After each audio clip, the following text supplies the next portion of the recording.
Welcome to the WSO Weekly Wrap-Up, where I talk with my team about the 5 most trending discussions in the Wall Street Oasis community. Enjoy. So first things first, everyone, Goldman Sachs layoffs is what was trending in the topic as number one for this week. So guys, feel free to give us your opinion here. What does this say about the work culture of Goldman and how does it affect the employees? Patrick, you go first.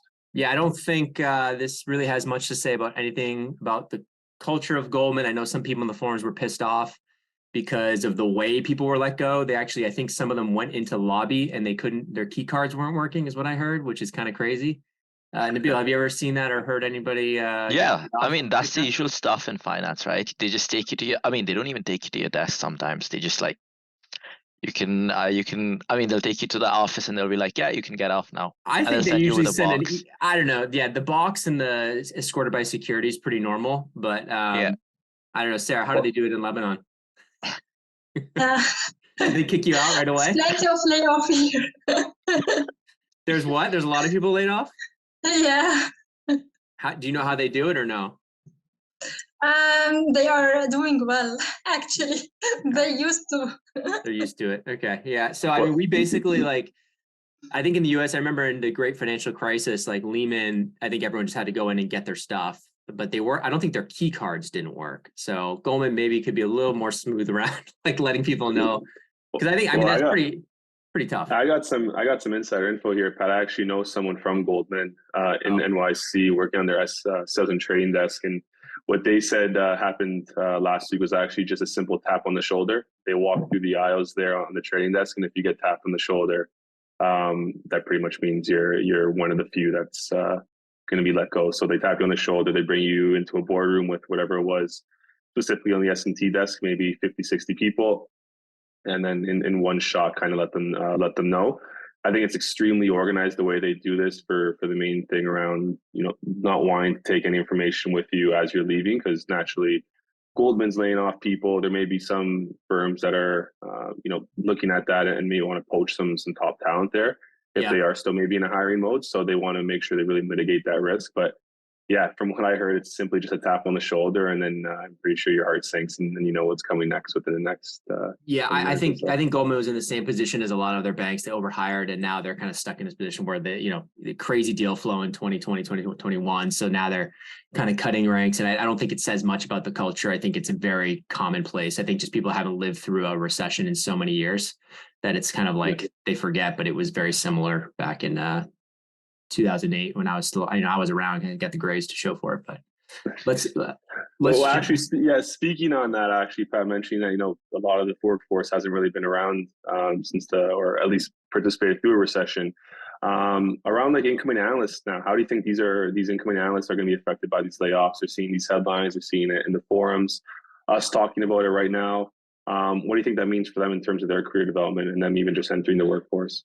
I think they're just going to have to keep much, more open mind. I think basically the intern offer rates are going to plummet from, 80s, 90% in some classes down to 50%, and or the number of summer analysts is going to drop a lot. And I think some firms will decide just to lower the offer rate. Other firms will decide, hey, let's just cut our intern class in half so we don't have a low offer rate. But either way, it's just going to be more competitive to get in. So how are you? In terms of what about even just the psyche of these analysts coming in? I'm in the boat that they already know what they're getting themselves into, kind of getting into going into Goldman. It's going to be cutthroat, and that's just how it is. I think Goldman's kind of known as the big leagues, like you've made it type thing, just like being in the NBA, NHL, NFL. Yeah, I think it's just harder to get in. I think once you're in, it's like, I think there's a little bit more of maybe appreciation of like having the job in the first place rather than just looking to hop right away. I think it's gonna be maybe a little bit harder to hop, but maybe not. I mean, if the private equity funds still have a lot of dry powder to put to work and they still have a similar number of associate spots with smaller analyst classes, it might actually be a little bit less competitive for private equity recruiting, which would be kind of an interesting dynamic to play out, but we'll see. Let's jump. Let's go to the next. All right, guys, great conversation there. So next topic that was in the community, how many people actually make it? So specifically here, a lot of people are actually trying to figure out, is there longevity in this career of investment banking? So how does the expectation change as people get older and more experienced in the field specifically? Pat, any comments there? Yeah, I'd like to read one of the top comments from POF because I think I really kind of agree with it. It says, this doesn't fully answer the original question, but with the exception of a few professions, the best way to make it, in quotes, is through ownership. That doesn't mean you need to be an entrepreneur necessarily, but you eventually need to position yourself where you're given the opportunity to be an equity partner. Some of the professions like law are easier to distinguish these types of roles because they have partner in their title, but there's also a fair amount of smaller mid-sized companies that offer equity to key employees and leadership. So, startup, early stage companies hand these types of packages out more easily to lower level employees, but have a higher degree of uncertainty. Poffick said that, he thinks the sweet spots are privately held or PE-backed companies in the $100 to $500 million revenue range. They're already established and profitable businesses that are competing for talent with larger, more well-known companies and willing to give equity in lieu of public company RSUs. 1 to 2% of equity at the right company at the right time can prove extremely lucrative, especially if you're fortunate, lucky enough to do it a couple of times once you're at a more senior level. And he points out that these roles are much more achievable versus hoping you'll be at a Fortune 500 C-level exec. So I'm obviously biased as an entrepreneur. I think I agree. I think your path to wealth is much easier when you have when you're obviously. I think that's the thing there, Pat, where it's like, how do you define wealth, right? There's people that in this world, making $300,000 to $400,000 a year, which to them are going to think is they're wealthy, and other people in other parts of the world, or even just within North America, think that's the dream. But what I like to challenge now is I think, that's definitely not enough in especially today's times to consider yourself wealthy or to really quote unquote make it, feed up and not really have to do anything. I think there's actually a really good conversation, and unfortunately I can't remember it now, in the forum with all about owning assets, but specifically like revenue generating assets and in the forms of like businesses. Yeah. And that's where you really have that generational wealth, or even just wealth for your immediate family, where you truly make it. Because I think at the end of the day, you could be getting paid a salary of $300,000 to $400,000 a year, but if you still have that obligation to show up at work every day, report to a boss, report to owners, I don't think that's necessarily making it. Personally, is my opinion. Yeah, maybe. And there's people who are making 200, 300, live paycheck to paycheck, believe it or not. Yeah. So they still feel swiping that credit card. Yeah, they get drinks at the bar every weekend. Lifestyle creep, whatever you want to call it. It happens. And so, and kids happen, and they're expensive. Trust me. I heard something. Question. Yeah, go ahead, Sarah. Actually, when I was reading about this discussion on our website, I came across a comment that said, "You really make it when you reach the human status on Wall Street Oasis." Yeah, that's another. When you have enough silver bananas that you actually, you reach human status. That's the true making it, right? Yeah, but the question is, how hard do you think, or when do you think it is when you make it as an investment banker?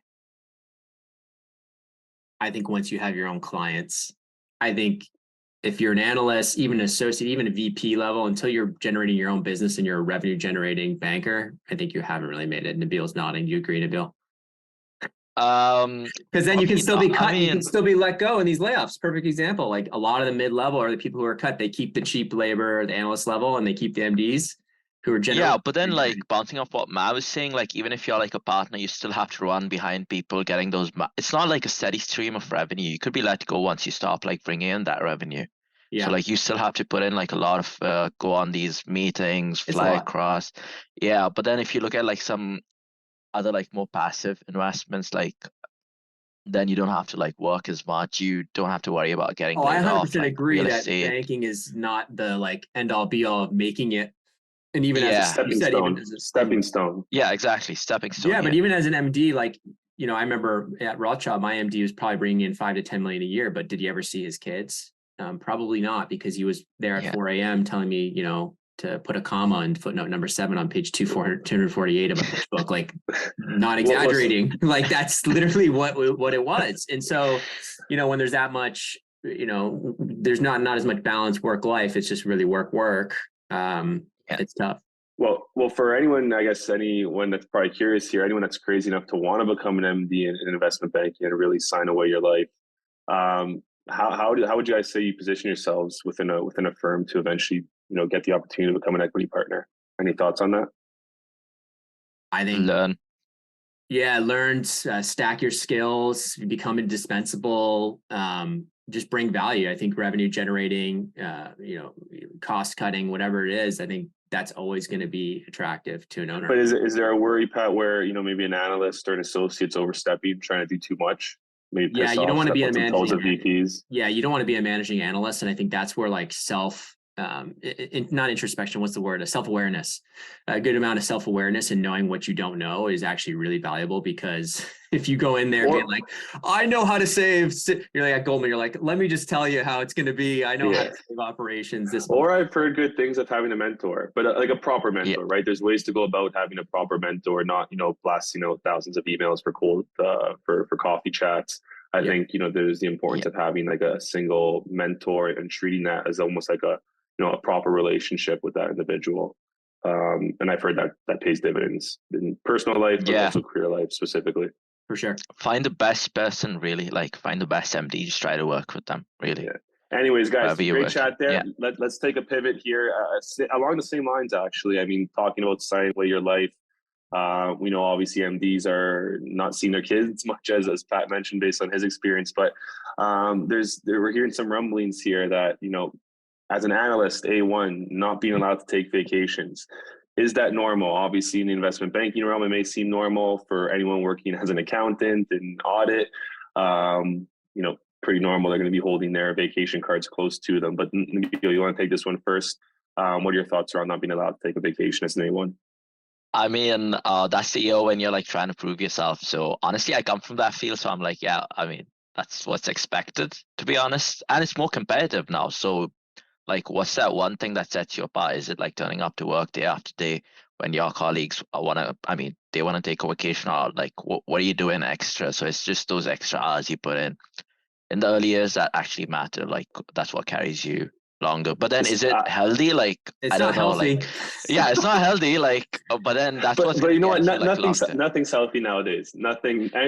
There's something you could find. You could find an avenue to find that everything. There's something bad in everything for you. Yeah, I'm all for what you're saying. Sweat equity is the way to go. Prove yourself. That's just how it is. I'm in that boat. It just depends on the culture of the bank. Like some banks, they like force you to take your time off. Other banks, they're like, "What do you mean you're going to take a day?" Like, but Pat, come work on Thanksgiving, come work on Christmas. Force you to take your time off, but are they really happy about that? Yeah. No. Let's be real here. Are they really happy about that? No. Right? And so like, I think that being aware of like, it sucks that's the reality. We're actually going to release our working conditions survey soon for IB out to the community to kind of see how things are trending. But my guess is things probably haven't improved that much. It was when we released it in 2020, it was horrible. It got a little bit better in 2021. But I don't suspect it's really moved that much. No matter how many protected Fridays and protected weekends there are, there's ways around it. And I think some of those initiatives have slid a little bit since their initial introduction a few years ago. It's also the famous line, right? Money doesn't sleep. So if something needs to get done, and although they say Thanksgiving you have off, but hey, if there's a crazy client out there that wants to do some business and a deal needs to get done, and that VP starts hitting up their associates, or the associates reaching out to analysts, that stuff's going to pay. It's going to be remembered come time when there's that promotion cycle coming through or open head count, and who do we look to grab? You have to be relied upon, I think, at the end of the day. And I understand there has to be a healthy balance, but also at the same time, you pick and choose when to have that healthy balance. Understand. Sarah, are there any jobs where you're at where like they won't even let you go to your like parents' birthday or your sister's birthday or like a wedding? Well, they would cancel it or call you in the middle of a wedding. I think most of the jobs even make you work during vacation. If you took a vacation, you may receive many requests that you have to. It's the same thing. It's the same thing. Yeah, it's the same thing. That's interesting. How about UAE, Nabil? Oh, it's the same thing. It's pretty more competitive now, if anything. Yeah, it's just crazy. People are just willing to work, but they do have like mandatory. Yeah, exactly. And they have mandatory offs like by law, but then it's the same thing. Like even if you're off, you're probably working. I mean, in Yeah. finance, it's just been that way. Like, why? Well, like, guys, working don't feel out. bad. It's the same thing for me. I come back from the week off and I'm drowning in emails for 2 weeks. Or you're bringing your laptop with you, Pat. I know you say you bring your laptop. But I think it depends on the firm as well, on the culture of the firm. Yeah. A few employers are afraid that the employees will make burnout or something. Yeah. So they force you to take it. Yeah, or they'll try to force you. Yeah, but then with the recession that's coming up and the layoffs, what do you guys think? Like, is it going to be like, is this going to be the new normal? Because just before the recession, you had people just like they gave a lot of importance to work-life balance, mental health, all of that, and I'm just thinking like it's probably not like all that's no longer like at the forefront of what HR wants to do. They just don't care anymore. Like you have less people working the same probably amount of job. Yeah, I think it's probably going to be, I mean, we'll see with the survey how it comes in, but my guess is it's probably not improved much. If anything, it's getting worse because there's more pressure. Yeah. There's more pressure and there's less employee kind of leverage. It becomes just naturally more, even if the employer is not trying to, it becomes more of like nobody wants to take that vacation because it makes them feel more vulnerable. Yeah, and I think that employees shouldn't take vacations in the wrong time. If there are work pressure or something, I think they should choose the proper time to take their vacation. Unfortunately, as a first-year analyst, there's usually not a really good time. If you're drowning and you're understaffed, like if the whole group's understaffed, and that's the whole thing. It's unfortunate. It's not healthy. It's the dynamic of a sell side job, though. Unfortunately, it's not healthy for personal health, but it's healthy for the bank accounts. Right? I mean, it's a trade-off. And that's like, give me that bonus and I'll do it. Yeah, right. Like it's a trade-off. It's a trade-off at the end of the day. Yeah, you're working crazy, but you're seeing your bank if you're getting paid over right? $200K your first year out of school, I mean, there's going to be some pain for that. Yeah, and then just maybe think a little bit long term on what your life's going to look like moving forward once you have that foundational base there of cash, right? As long as you're not living paycheck to paycheck. But anyways, I think we could all agree that obviously sweat equity is important. It's pretty normal in the finance realm. But it's actually a perfect segue because naturally, as everyone here knows, you put your time in investment banking, the exit opportunities are just amazing in terms of just personal career development, but also, again, some of the roles that you get from a financial perspective as well for your own personal finances. So two very common exit ops for investment banking specifically is both the hedge fund space, but also the private equity space. Curious to hear, I guess, Pat, we'll start off with you, given you have some experience making the jump from IB to PE. Why would maybe someone choose PE over hedge fund or even vice versa if you have a different point of view now, maybe someone choosing the hedge fund space over the private equity space? Yeah, I think this decision is actually not that hard to make in terms of like personality and what you like. You can think of like they're both buy side technically, but they're very different. Like hedge fund being short term time horizons, you're pitching your ideas to your portfolio manager, executing trades. Depends on the strategy, whether it's like long, short, all this stuff. Whereas private equity, it's much more slow, much more deliberate. These are all private companies, not publicly traded companies, and it's like a much more structured process.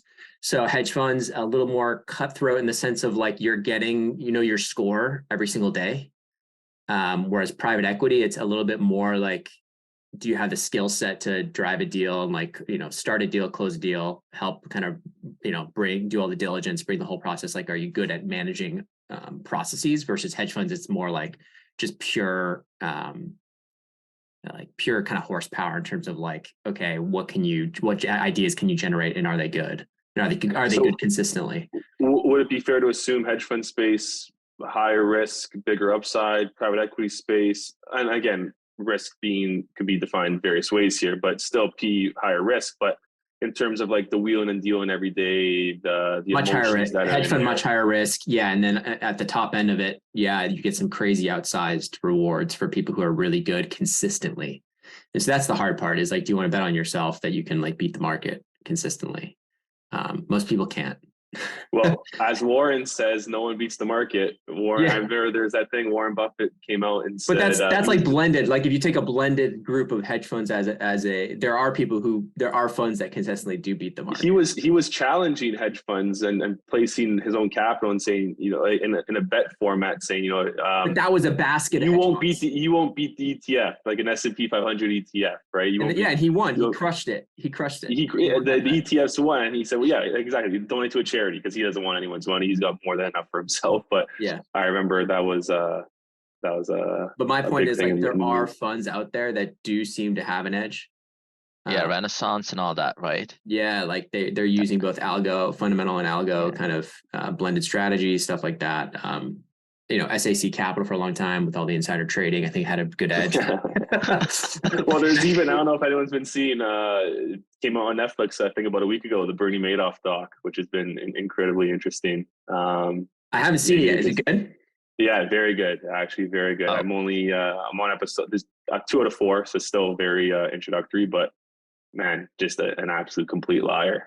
Just fraud statements. It was crazy to see, but that's a whole different conversation in its own. But yeah, I mean, Nabil, what do you think? Well, if you had to choose right now, say you spent 3 to 4 years in investment banking, you know, grinded your tail off. What are you choosing, PE or the hedge fund space? Honestly, just depends on stability. I think PE is just way more stable comparatively. Like HF, like Patrick was mentioning, is like super cutthroat. So risk adjusted, your risk adjusted, returns are better with PE, I'd say. Yeah, exactly. How do you unless I'm like super good at something that like is gonna bring in money and I'm confident, and then I don't have many responsibilities, then I'd probably go hedge funds. Otherwise, I'd probably pick private equity any day. Just much less. I mean, it's more stable. It's not you, it's your team. So you know, you kind of like you're not like singly responsible.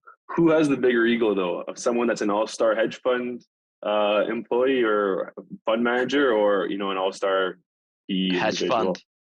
You think hedge fund? You need that for hedge funds, yeah. It attracts a certain kind of people, yeah. And those people tend to believe a lot in themselves. Otherwise, as long as you weren't a crypto hedge fund in 2022. As long as you or EV. You weren't Alameda Capital. Yeah. Alameda Research, I think they were. Yeah. But it's funny how most of the all-stars from back then still continue to say they're pretty good. So you can kind of like imagine the ego or whatever that comes with that role, right? They'll still say like they're the best. Well, you're managing billions of dollars, and it's like you're moving markets. You're making speeches on why you're shorting certain companies. Like what's his not Greenblatt. What's his name? Einhorn. Burry. Burry. Yeah, Burry saying the whole market's short. He calling it. Love that. Love it.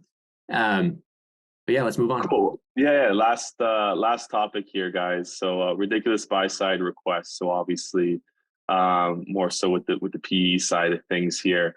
I mean, everyone obviously with the PE side, you're dealing with clients on a daily basis, businesses wanting to sell, or you guys are positioning, different M&A sort of activities for your clients. How do you handle clients who are unreasonable in terms of their requests with your workflow? Again, actually ties into, it's easy. There's a strategy. It's called slow down. Don't be so responsive. Just like, the customer, you want to manage the customer service that you're providing to your clients. I guess obviously that's not as apparent as other sort of businesses, but obviously with the PE realm, we want to set an expectation and not have too much of a perfect cadence, I guess, if you want to say. Yeah, I mean, a lot of these private equity professionals were former bankers. They know the drill. So if you're not like being super responsive right away because their requests are getting ridiculous, like, hey, can you sort this for me?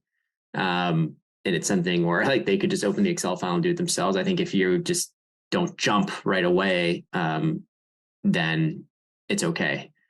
Especially if the requests are ridiculous. And I think there were some funny ones posted to the forums, but we'll put the links in the show notes to all these top discussions, and you guys can check them out. What do you think, guys? On even like, obviously, you made it to PE, you're all-star IB individual, had a great, short career there. Studied your ass off in school, but then you have, a client that, has a massive business, $500 million business, but could barely use a computer, which is not as weird as it sounds, to be honest with you. So how would you guys deal with that? You obviously don't want to come off too condescending to your clients. Because obviously you want to keep them happy because there's a competitive space out there, but any tips and tricks on how to manage that without getting too pissed off when you're already working upwards of 80-hour weeks? I don't know, Nabil, any ideas on how to? I mean, it's just people management, take deep right? breaths. Like, yeah, take deep breaths, put like somewhere reasonable, get it to them if it's but then like not as quick, like what Barrett was saying, and then it depends on urgency too. You could tell them like but when you show them you've done some other work that's more important, they generally don't like push you or like take it in a bad way. But then you shouldn't like stand off and say, oh, I'm not going to do it. Like that just rubs many people off the wrong way, really. So you can't just be like, oh, I'm not going to do this. Like, yeah, they're the especially when client. you're like, they can ask you to do whatever they want. They're paying you millions of exactly dollars, like in fees. Like, I think that the most important thing is that you shouldn't make them feel stupid, that they cannot handle small tasks. yeah, absolutely. yeah. Well, Pat, I know you spent some time in PE prior to really kicking off things with Wall Street Oasis. Have you gotten a crazy, ridiculous request that you could remember? Well, I think the thread was about bankers getting ridiculous requests from the buy-side clients. I think that's what it was, right? So Yeah, we're in banking, like getting PE people being like, hey, can you do all this work for me? I wasn't working in the PE when I was doing restructurings and stuff. So like our clients weren't PE funds, but yeah, I could definitely see like if you're sending them something that isn't like fully vetted, they're just going to ask you to do it for them because they see you as like the person providing the service. So if they can outsource it back to you, like if they don't have the format of the model or the Excel in the right way, or for whatever reason, like there's not an analysis, they'll do that. I mean, usually the ridiculous requests come more in diligence. They're like, hey, here are the 45 questions we have specifically around like customer concentration, mix, and all this stuff. And it's more around that sometimes you just don't have that data. And so I think it makes it harder. Has there ever been a situation where PE counterparties kind of like talk down to the investment banking team thinking they're better than them? Yeah, or it's like, yeah, there's a little bit steps ahead of you. There's a little bit of that sometimes, but I think people try to keep it, at least if you're professional, they try to keep it respectful and stuff like that. Because emails are all monitored. Because the PE funds depend on the banks sometimes for deal flow, and they want to make sure they're getting in front of deals, so they don't want to like burn any bridges or anything like that. So, I think that's it. All righty. Well, yeah, great. I think that kind of wraps up top 5 discussion topics, everyone, for this week. Great conversation, and I guess we'll see you guys next week. All right, guys. Thank you. See ya. Cheers. And thanks to you, my listeners at Wall Street Oasis. If you have any suggestions whatsoever, please don't hesitate to send them my way, Patrick@wallstreetoasis.com. Until next time.